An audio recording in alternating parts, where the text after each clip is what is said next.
I have a Christian friend. I'll call my friend Kiri. Kiri and I are similar in a lot of ways. We went to the same high school. We were on the same sports team. We were in the same choir. We shared a carpool to school every day, and at one time, we were both very devoted Christians. The kinds of Christians that don't pick and choose from the Bible.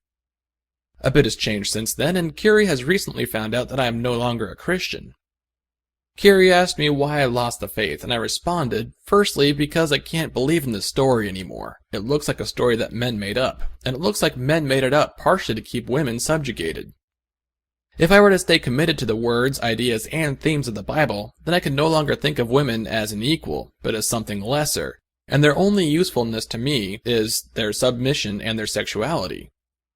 The Bible is extremely sexist, and I don't agree with that kind of prejudice. Kiri seemed puzzled. Why do you think the Bible is sexist? Notice, Kiri didn't ask about the submission. Kiri knew about that part in the Bible and thought it was something to aspire to. Anyway, Kiri asked, so I answered. Women in the Bible are reduced to the status of property and sex objects. Depending on your copy of the Bible, you'll see that in chapter 7, verse 2 of Genesis that female animals also belong to their male counterparts. Women in the Bible aren't complete until God allows them to have children. All women in the book of Genesis have a similar storyline, give or take a few points. First, they meet their husband. Next, they become a wife and try very, very hard to have children. God blesses them for some random act of faith and gives them children. It's as if the only dream of a woman is to be a mother. Every woman in the Bible is there precisely because of her sexuality, and it generally falls into one of three categories. 1. Having sex with other male characters, whores, mothers, adulteresses, wives, concubines, etc. 2. Being someone's wife. This is a case of a man owning a woman's sexuality. 3. Being someone's mother, evidence of sex in the past. Eve falls into all three categories, as does Moses' wife, Sarah, Sarai, Bathsheba, Rachel, Esther, Orpah, as well as any other woman in the Bible that has a name. The exception, of course, is Mary, the holy, blessed Virgin Mother Mary. She's also known by her sexuality, but her divine circumstances are on the other end of the spectrum. It is because of her sexuality that she has been chosen to be a mother. She's still serving her purpose as a sexual vessel and incubator of men. She's just God's sexual vessel in this case. It's interesting that the Bible tries to make their deity holy by saying that his mother wasn't tainted by the sinfulness of sex. But that's a lengthy topic for another day. A quick walk through Genesis will make my points for me. Starting with the first woman, we see that women's purpose is only to ruin the lives of men everywhere and become their sexual property. The creation story is ridiculous, but it shows the Jews' earliest attempt to establish dominance of the men over the women. After Eve tempts Adam with the fruit, both of them are cursed. And how much of a jump is it from tempting Adam with a fruit to tempting Adam with her fruit? Eve is cursed with pain in childbirth, is commanded to breed, and to be submissive to her husband by God. Adam is told that he needs to work if he wants to eat. Every single one of Eve's curses is tied into being Adam's sexual property, while Adam's curse is common sense fact. You do have to work if you want to eat. It should also be noted that the only time God ever talks to Eve's face is when he is cursing her. How easy is it to keep your women subjugated when the religion of the day says that they have to be, and the punishment for leaving that religion is death or exile? Looking at you, Islam. Then we get to chapter 6 of Genesis, where we get to angel rape. The sons of God take all the women they choose, and the women give birth to the Nephilim? I'm not sure how you say that. Nephilim. It's odd, because the sons of God are contrasted against the daughters of men, which implies that we're either talking about angel rape, or that women are so lowly that they are from a much lower source than God. The interpretation of this often is debated, but the message is when women breed the wrong way, it brings about death by flood. Around chapters 6 to 10, we get to Mrs. Noah. Despite being one of presumably 8 people on earth, she isn't named in the Bible. She only serves to be a mother. Her daughters-in-law give birth to nations, and they aren't named either. Then we get to Sarai, one of the most wicked people in the Bible. She embodies a stereotypical biblical woman. Her beauty is a danger to Abraham when he is in Egypt. After being whored out to Pharaoh, And after she's unable to bear a child, she's jealous of another woman, constantly nagging Abraham to do something about a situation that she caused. And the biggest problem in her life is that she wants to have a baby, but she can't. Sarah's sexuality is her crucial characteristic. She's over 80 years old and still a hottie when Alamech takes her as his wife. She substitutes her sexuality for Hagar's because hers wasn't working. Never mind that Sarah is forcing Hagar to be raped over and over until she finally gets pregnant. Finally, Sarai, conceives a son for Abraham because she was so faithful. Isn't God great? It seems that being faithful to God and being moral aren't the same thing, and the Abrahamic story points that out time and time again. There's a side plot about Lot, who is so respected and revered for protecting God's angels by giving up his daughters to be raped by a mob. This is the one man who Yahweh doesn't kill in the destruction of an entire city because he's so faithful. But obviously, morality isn't a factor to being faithful. Lot's wife, however, is killed for looking backwards. It seems that Yahweh doesn't care about the plight of women at all and smiles at their debasement in order to preserve his male servants. Peter even calls Lot just and righteous. If you ask me, the only just or righteous act he could have committed when the rape mob was at his door would be to defend everyone inside his household with his life. But who am I to question God's perfect judgment? Offering your daughters to be raped? Perfect. Looking backwards? Damnable. Then we get to Rebekah, who is introduced like this. Before he had finished speaking, behold, Rebekah, who was born to Bethuel the son of Milcah, the wife of Abraham's brother Nahor, came out with her jar on her shoulder. The girl was very beautiful, a virgin, and no man had had relations with her. And she went down to the spring and filled her jar and came up. That's right, the sentence immediately after Rebekah's introduction categorizes her sexuality. She's beautiful, a virgin, and no man has had relations with her. She's worthy of being in the Bible because her sexuality is intact. She's the next sexual incubator for a Jewish man to grow inside. We have the story of Jacob. Jacob marries the wrong sister and has sex with her before realizing that he married the wrong person. I'm not even sure how you begin to do that. Anyways, he marries both sisters, Leah and Rachel. Jacob isn't content with that, so he decides to bed Zilpah and Bilhah, their slaves. Jacob has one daughter, and in the story she is raped. The rape becomes a source of shame for the family. The daughter disappears from the Bible, having no further value as a pure vessel to be owned by a respectable man. I'm ignoring all the nameless concubines that are being taken through warfare, bloodshed, and trade. Sanctioned trade, by the way, sanctioned by God. In all of these circumstances, the women have no say in who will be raping them and forcing them to become mothers. The only prostitute to be named is Tamar, who is sentenced to burn for prostitution by the man who slept with her, until he realized that she was the prostitute he slept with. Twice in the Bible, men will have sex with women that they know, but they don't even realize it. That's right, women are so objectified that men won't even bother to look at the face of the woman they are fucking. The sad part is that there is an entire culture out there that believes this is plausible. Plausible. That you can have sex with someone and not know who they are. Is this a reflection upon the intimacy in the bedrooms of the religious? You can't even begin to say that the Bible isn't sexist. If you don't see it, it's probably because the church has conditioned you so well to only see the noble parts of the story. As my wife says, Christian women don't tell men what they want because they've been conditioned their entire lives to stay quiet and pure. If you say you want sex, you're a slut. If you go after a man, you're a wanton whore. If you want to establish yourself as an equal party in a relationship, you're a feminazi. Women are clearly presented as property to be treated however a man pleases to treat them. Their function is strictly to be screwed and to raise children. Their only desirable trait is their sexuality, whether it is pure. On the other side of the token, a woman can be damned for her sexuality, whether it's stoning by rocks until dead for adultery, stoned by rocks until dead for not screaming loud enough for being raped, or discarded as worthless for being tainted by premarital sex. Not a single man, no matter how many wives he has, is accused of adultery. Not even Judah, who has sex with the prostitute that he tried to condemn to fire. After all, no one threatened to put him in the fire.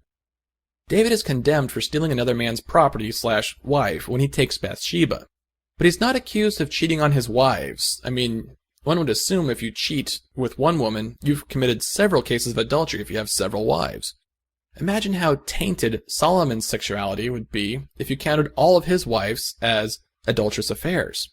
Luckily for them, men are not just sexual objects in the Bible, they're human beings. Women are plot devices, depicted as inadequate, deceitful, and unreliable simply because they are women. They are a liability. Women present the obstacles that God has to overcome: infertility, destroying paradise, defying the patriarchal structure, and endangering Yahweh's chosen people. If you really want to look at how sexist the Bible is, you can read the stories of Ruth and Esther. Notice that both of these stories are about a woman's sexuality and needing to marry a man so they can thrive, I guess, under his protection. Of course, I should mention the exceptions to one of the points I just made. There are only 5 women that I can think of in the Bible who are not sexual objects that actually have an impact on the story that they're in. 4 in the New Testament and 1 in the Old.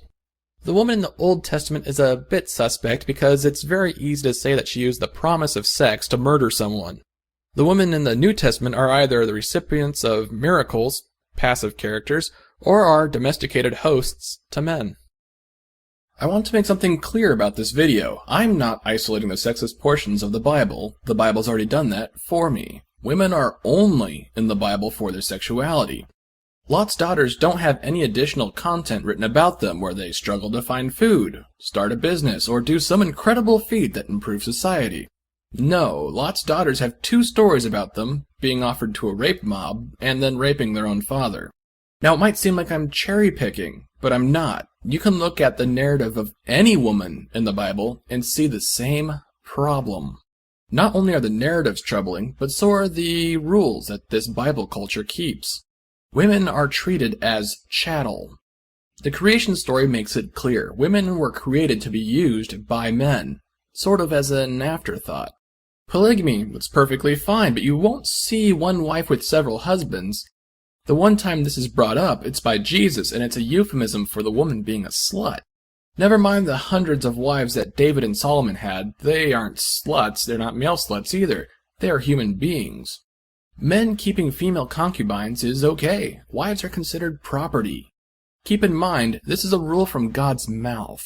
This isn't just the culture of the day. It's perfectly fine to sell daughters into slavery, and reading the verse carefully, it looks like they're talking about sexual slavery. If that daughter doesn't please her master, she can be let go. In the book of Numbers, the book where a giant census is taken, the women aren't even counted. When Jesus feeds the 5,000 and then the 4,000 a second time, that's 9,000 men total, no women were counted. There's even verses specifically saying this. There are several incidents in the Old Testament where God commands his people to commit genocide, but keeping the young virgin women from the targeted city of destruction is perfectly fine. They can be taken with the other animals and property. There's the tale of Queen Vashti, whom King Xerxes wanted to parade in front of his banquet hall to be shown off as a hottie. She didn't go, so they simply got rid of her as an example to all wives of how they should behave when their husband asked them to do something. Granted, this is just a story about a different culture, but no one's ever protesting that that's something wrong.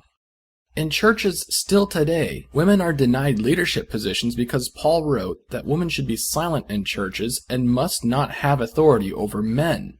When my wife and I were looking for new churches back when we were still Christian, this was an issue that popped up several times, and it's interesting to watch the men squirm as they try to explain to my wife why she can't have a leadership position in the church.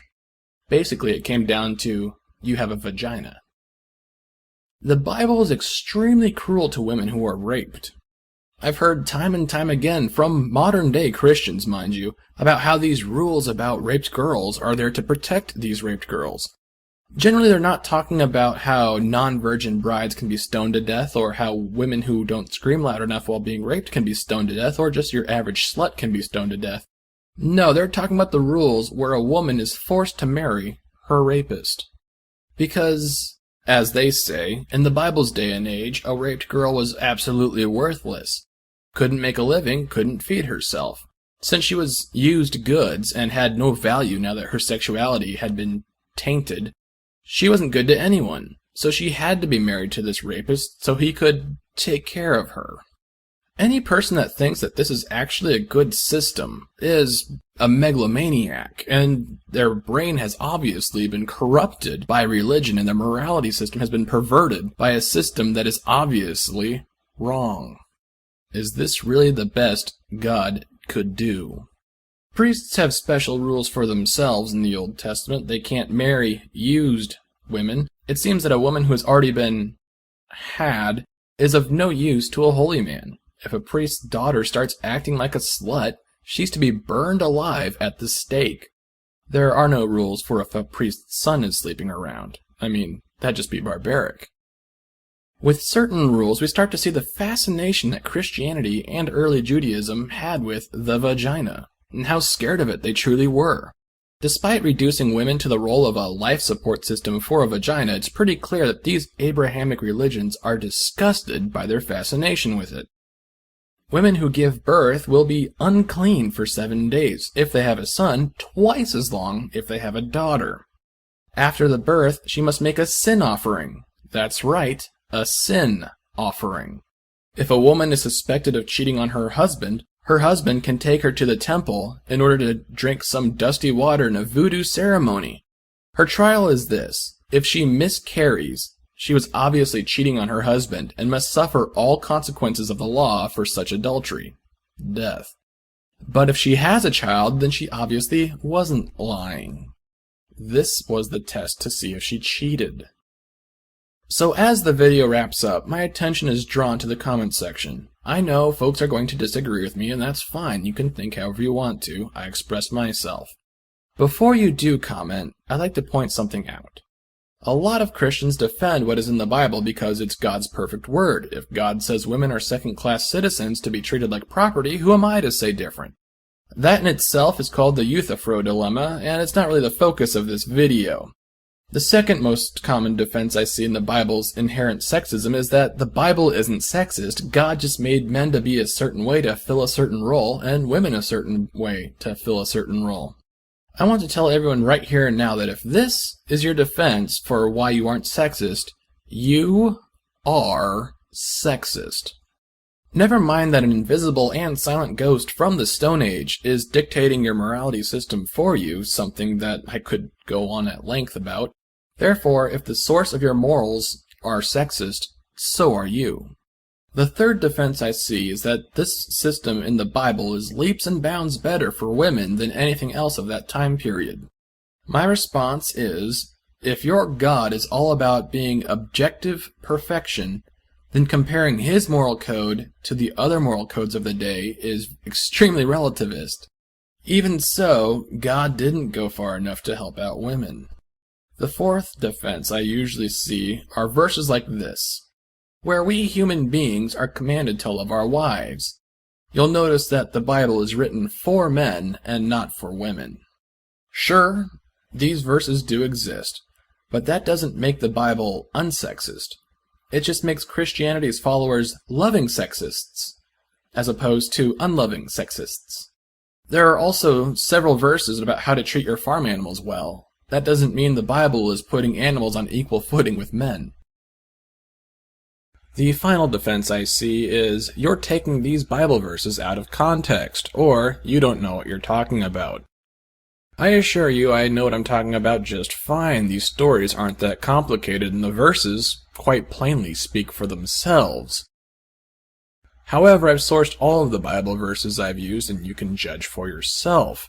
And truth be told, I don't know what kind of special context they're using to read the Bible through to make what I've said invalid. I just read the words on the page. This is my challenge for the comments section for my detractors.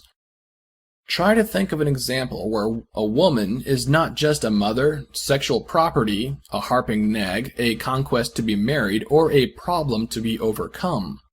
Think carefully. Don't try to tell me that the prostitute washing Jesus' feet with her hair and perfume is a story that isn't sexist. Some have tried. If you can think of an example, central to the plot of the story, of course, not just some lady that Paul wants the Church of Rome to say hi to, leave it in the comments section. For every female character that doesn't fall into the sexist categories I've mentioned, I'll find 4 that do. We'll see who wins out. It's 4-1, so go for it. And don't go looking one up on the internet. Come up with an example on the top of your head. If you can't think of an example off the top of your head, you know I'm already right. Besides, the Wikipedia list of women who are in the Bible is quick to show that the women are categorized by who they are married to, who they gave birth to, and the problems they presented the male characters. But you might find a few exceptions to the rules I put forth. Or if you want, leave any other comment you feel like. I'm trying to be nicer in the comments section. I used to come down on dumb comments with the wrath of thunder, but I'm gonna try and restrain myself. If you're looking to debate against me, a response video is the best method, and if you try to get my attention and I don't respond, it might be that I couldn't say something nice, so I didn't say anything at all. And if you would, as a favor to me, if you like this video, rate. If you like my channel, subscribe.